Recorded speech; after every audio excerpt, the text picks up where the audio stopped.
नमस्कार दोस्तों, बहुत ही प्यारा ये सोहर गीत लेकर आई हूँ। समर सनी चैनल पे मिलेगा। अच्छा लगे तो लाइक करना, सब्सक्राइब करना।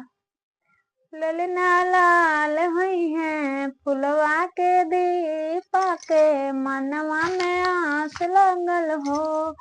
ललना लाल हुई है फुलवा के दीपा के, मनवा में आस लगल हो। सासु सुहागिन बाड़ी भागिन, अन्न धन लुटावली हो। सासु सुहागिन बाड़ी भागिन, अन्न धन लुटावली हो। ललना लाल हुई है फुलवा के दीपा के, मनवा में आस लगल हो। ललना लाल हुई है फुलवा के दीपा के, मनवा में आस लगल हो। नकिया तो हवे जैसे बाबूजी के, आखिया लमाई के हो।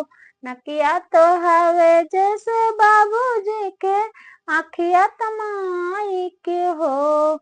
ललना मुहवा तो चंदवा सूरजवा, यार सागरोया जोर भले हो। ललना मुहवा तो चंदवा सूरजवा, यार सागरोया जोर भले हो। ललना लाल हुई है फुलवा के दीपा के, मनवा में आस लगल हो। मनवा में आस लगल हो। सासु सुहागिन बाड़ी भागिन, अन्न धन लुटावली हो। सासु सुहागिन बाड़ी भागिन, अन्न धन लुटावली हो।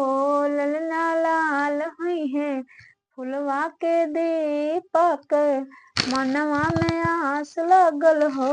ललना लाल हुई है फुलवा के दीपक, मनवा में आस लगल हो।